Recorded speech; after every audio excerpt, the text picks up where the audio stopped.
मोदी तेरी तानाशाही नहीं चलेगी, नहीं चलेगी। मोदी जब जब डरता है पुलिस को आगे करता है। मोदी जब जब डरता है। क्या भारतीय जनता पार्टी में शामिल होना सत्यता, प्रतिबद्धता, देशभक्ति का सबसे बड़ा प्रमाण है? क्या भारतीय जनता पार्टी में व्यक्ति शामिल होने के बाद भ्रष्टाचार कर ही नहीं सकता? क्या उसके भीतर कोई ऐसा न्यूरांस एक्टिव कर दिया जाता है कि वो भ्रष्टाचार करते ही प्रधानमंत्री नरेंद्र मोदी का वो चेहरा याद आ जाएगा जो कहते हैं कि मेरे बगल बैठकर कोई भी भ्रष्टाचारी मेरा ताप सहन नहीं कर सकता?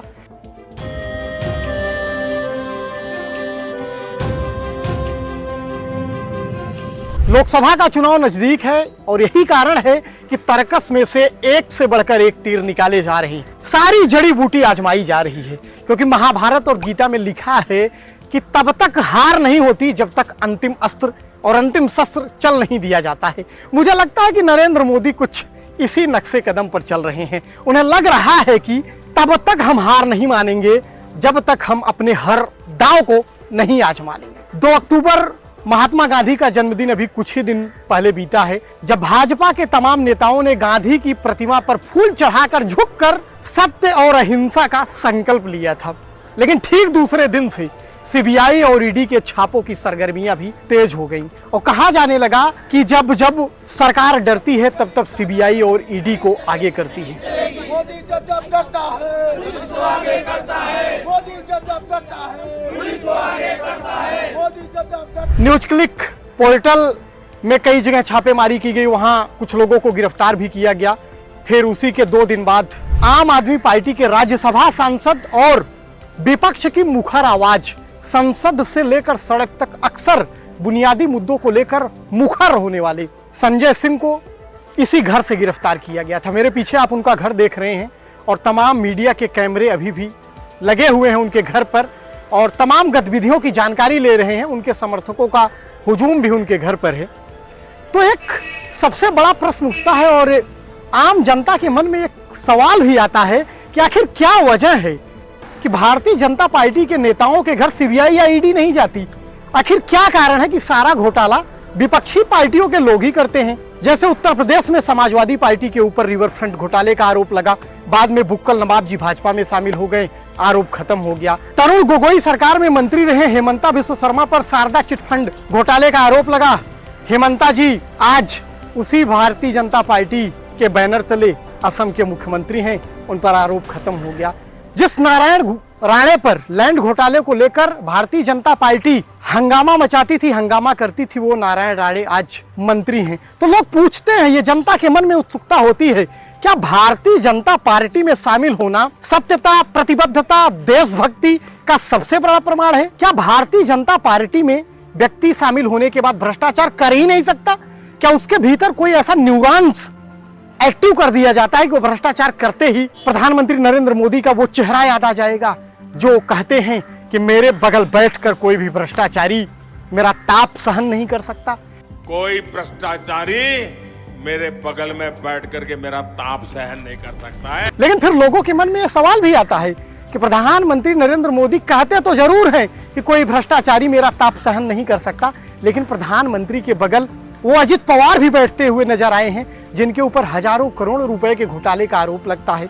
लेकिन वही अजित पवार जब भारतीय जनता पार्टी ज्वाइन कर लेते हैं तो उन्हें न केवल डिप्टी सीएम बल्कि वही वित्त मंत्रालय दिया जाता है जिस वित्त मंत्रालय के अधिकारियों ने उनके ऊपर हजारों करोड़ रुपए घोटाले के आरोप लगाए थे। विपक्ष चिल्ला रहा था और ये मामला केवल आम आदमी पार्टी या कांग्रेस के नेताओं तक सीमित नहीं है। भारतीय जनता पार्टी और नरेंद्र मोदी की ये सोची समझी और पुरानी रणनीति का एक हिस्सा रहा है। साल 2019 से पहले, अगर आपको याद होगा, साल 2019 के लोकसभा चुनाव के पहले नेशनल हेराल्ड का मामला उछाला गया। सोनिया गांधी और राहुल गांधी को कई बार ईडी और सीबीआई की नोटिस मिली।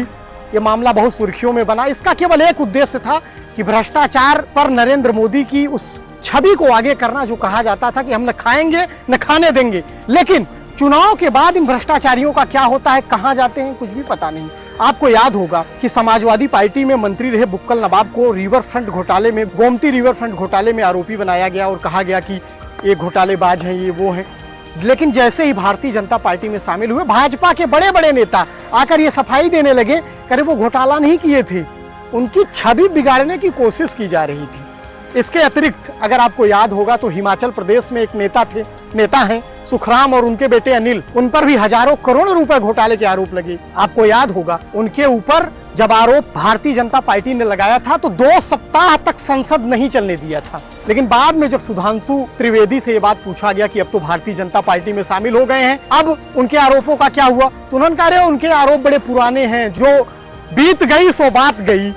तो भारतीय जनता पार्टी में शामिल होने के बाद सारी बातें बीत जाती हैं, सारी पुरानी बातों को भुला दिया जाता है, सारे भ्रष्टाचारी सदाचारी हो जाते हैं, आज्ञाकारी हो जाते हैं और कहीं कहीं तो संस्कारी भी हो जाते हैं। शुभेंदु अधिकारी और मुकुल राय को लेकर भारतीय जनता पार्टी हमेशा आक्रामक मोड में रही, लेकिन वही शुभेंदु अधिकारी आज भारतीय जनता पार्टी के बंगाल विधानसभा में नेता हैं। नारायण राणे, शुभेंदु अधिकारी, अजित पवार, सुखराम, बुक्कल नवाब, इन सब से लेकर कई दर्जन ऐसे नेताओं की लिस्ट है जिनके भारतीय जनता में पार्टी में शामिल होने के बाद से ही आरोप बंद हो जाता है, इनके घर सीबीआई और ईडी का छापा पड़ना बंद हो जाता है।